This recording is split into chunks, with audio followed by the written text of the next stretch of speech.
Greetings friends, my name is Lolo6 and welcome to how to set up TF2 properly for matchmaking, episode 1. I'll be doing a couple of tutorials since the last Meet Your Match update is live and matchmaking is now in the game, so I assume there will be a lot of more people playing competitive. So before you can play competitive, there's a couple of things you need to make sure that are set up correctly via the game. In this episode we'll discuss everything that has to do with the client of the game, like the video settings, the mouse settings, the keyboard layout, and everything that is just affected by the game itself. So firstly, you want to make sure you can run TF2 smoothly. Now with smoothly I mean that your GPU is able to render enough frames at least as your computer's monitor refresh rate. You probably don't know what it means, but I'll just explain to you guys really quickly. So as you can see, I've joined Viaduct to demonstrate the smoothness of my game. Since YouTube allows 60 frames per second, you will be viewing this video probably very smoothly. You can see the snowflakes going down pretty quickly. You don't see any jitter or lags. This is essentially what you're aiming for when you run the game. Well, when you run any game on your PC. So most of you guys won't be able to tell if your games run smooth or not, so don't worry, there is an option to tell, but you do need to know your computer's refresh rate. Most computers have a 60 Hz, which is a 60 frames per second refresh rate. Some have 70, some have 120, and some goes up high as 144 frames per second. It really depends. If you're playing on a laptop, chances are you have a 30 frames per second refresh rate, but you will need to be able to tell the refresh rate of your computer to be able to set the video settings properly. To be able to play the game smoothly, your computer, as I said, need to be able to produce enough frames as your monitor's refresh rate. So for example, if you hit escape and press options, click on advanced and enable developer console, you would also want to enable fast weapon switch, and I'll explain this later on when we'll get to the keyboard layout. Then you can press the tilde button. I think it's called a tilde button.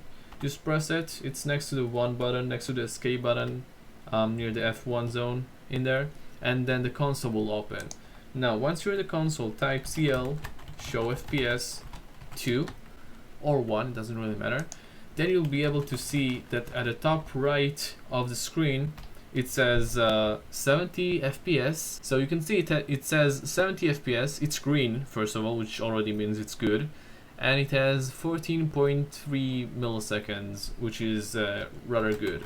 Now I capped the games that I run to run only at 70 frames per second, since my monitor is running 60 frames per second. It is a 60 Hz monitor, so more than 60 I wouldn't really need any more frames to be rendered, but I took myself 10 frames per second extra to reduce the chance of lags and spikes at 60 frames per second which might occur. So if I'm running at 70 frames per second and I have a sort of spike of 7 frames per second, I'll still have 3 more frames per second above 60, so the game will still be entirely smooth.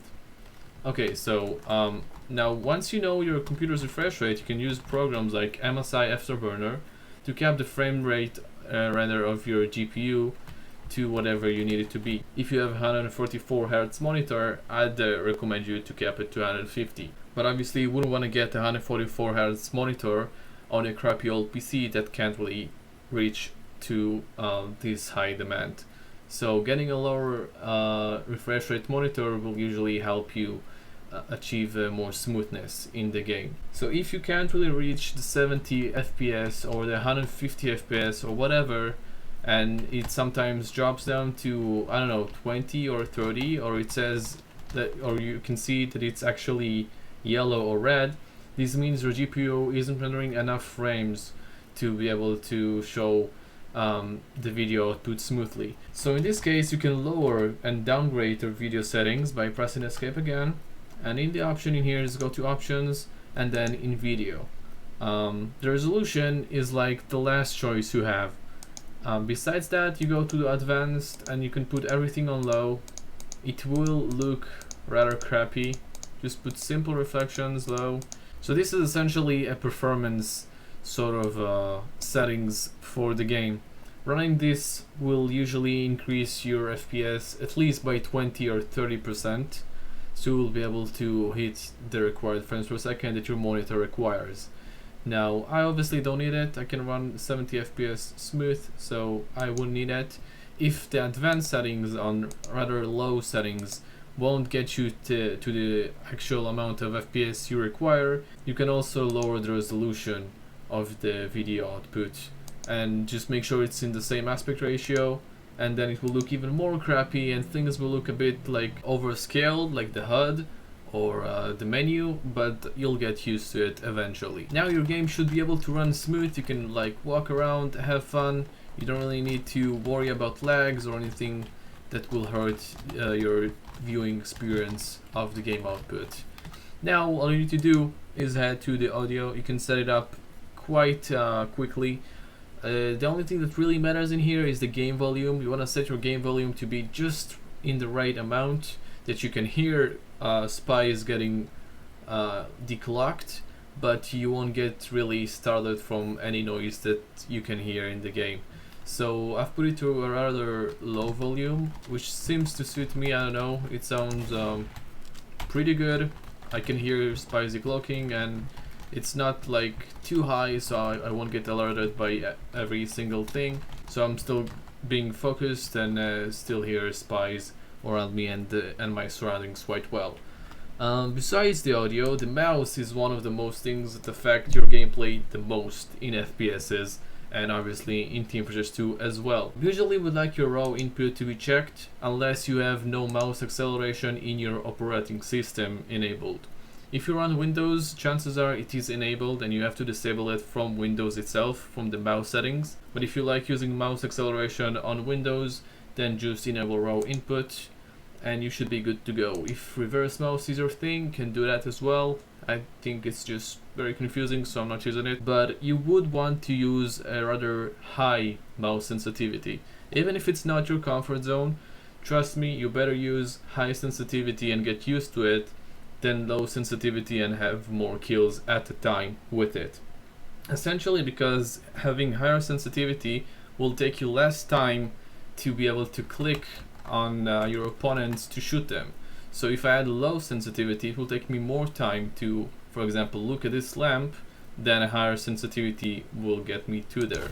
It's all a matter of balance and getting used to it, and when you get used to it, high sensitivity can be quite efficient, usually with the Scout's pistol. Since I'm in Scout, I know these things, so shooting straight on with your pistol, it wouldn't be that effective. But I found out that if you jiggle your pistol shots just like this, which it really does sound very weird and doesn't really make any sense, but it does work. And if you see my competitive matches, you'll always see that I jiggle my mouse whenever I shoot with my pistol, so I'll actually hit more shots. So it's definitely, I think you want to set up correctly and get used to it. Besides that, there's just keyboard layouts, and this is essentially up to you. If WASD doesn't feel natural and good for you, you can change that as well. I don't know, it seems very natural for me and it's very comfortable, so I don't really touch it at all. Now the last thing you want to change on your actual game client is the thing that is called fast weapon switch. You would like fast weapon switch, mainly because if you don't use fast weapon switch, as I'll demonstrate right now, you will have for example, I want to select my pistol, then you'll have to press the second slot and then click with the mouse to change to the pistol. And again, to the scattergun, I have to press 1 and then click with my mouse.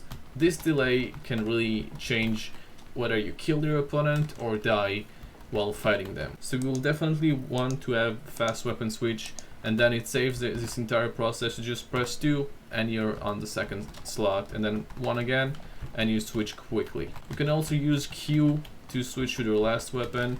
It's quite convenient most of the times when you don't really want to search if it's 2 or 3 or what weapon slot you select now, and Q is really useful in those situations when you don't really have much time to think. So this was it pretty much. I will upload another tutorial for networking and maybe another one with some general tips that you would like to have in mind. So be sure to check out those. I will link them in the video description. I will make this a playlist so you guys will be completely set up and ready to play competitive. So when I was level 6, I would like to thank you for watching this video, and I would actually ask you to like it if it helped you at all. Not sure if it didn't help you, it's fine, but if you did learn something new, then just be sure to hit that like button, and I'll see you guys next time. Peace out.